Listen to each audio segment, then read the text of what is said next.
resolve this intuitive tension. Fast forward a little bit more to 1970 and a very famous paper by Donald Davison. Davison actually defended the view that weakness of will was real. He thought that when we are deciding what to do, there are two stages, each with their own mode of thinking. The first stage is evaluation. We say, considering factors 1, 2, and 3, X is the best thing to do in this situation. We then make a mental jump to the second stage, prescription. I should do X. So consider an example.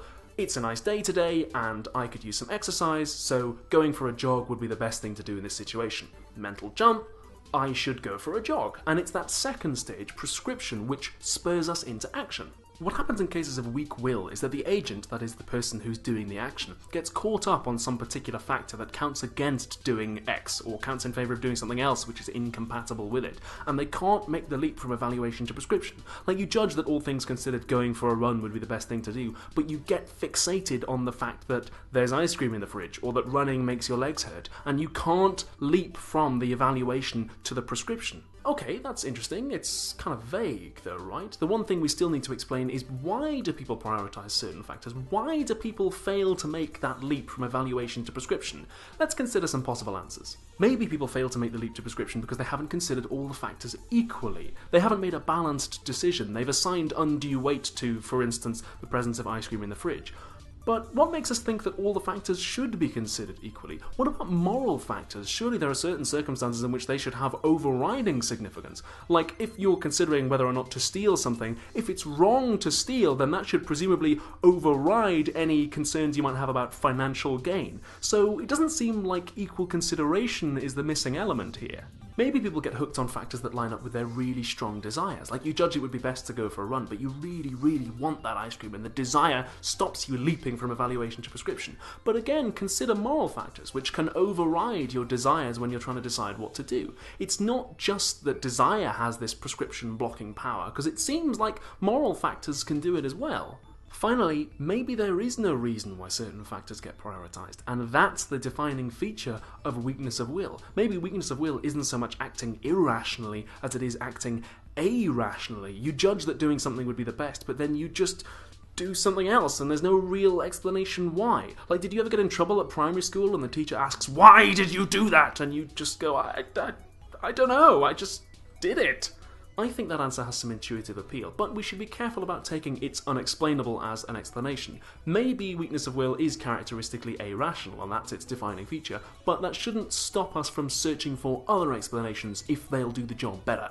What do you guys think? Is weakness of will possible? If so, how? Send me your questions, comments, queries, and comebacks underneath the video on Facebook, Twitter, or by email. Next week, we could either do some stuff about personal identity, that's are you the same person over time, or we could do some aesthetics and ask, is beauty in the eye of the beholder? Leave a like if you enjoyed this video, and subscribing to become a Philosophan would be best, all things considered. You should do it. Some people chose to leave some very insightful comments underneath our last video, or maybe that was determined. Let's see what the Philosophans had to say about, do we have free will? Luke Snyder and William van der Beek said that whether or not a system is determined might depend on your frame of reference, and that actually because of things like entropy and chaos theory, we'd never be able to predict a future piece of human behaviour because the systems get crazy complex, crazy fast. I don't know enough about the maths or the physics of that to say whether or not it's true. I'll take your word for it that it is.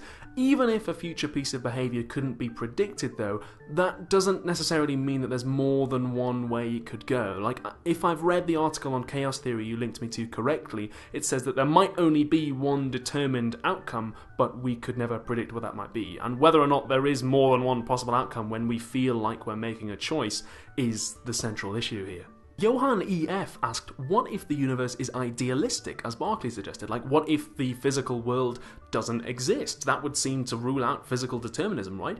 That's brilliant. I mean, I don't know of anyone who's thought of that or written about it, so you probably should. I mean, Berkeley was a bishop. I'm thinking aloud here. Berkeley was a bishop, and he thought that God played a central role in observing and therefore guaranteeing the continued existence of the world. So if God can see the future, that means the future must exist, so that means it must be set. So maybe you could say that even in an idealistic universe there wouldn't still be any free will. But yeah, that's really good. Well done on combining those two bits of philosophy. I like it.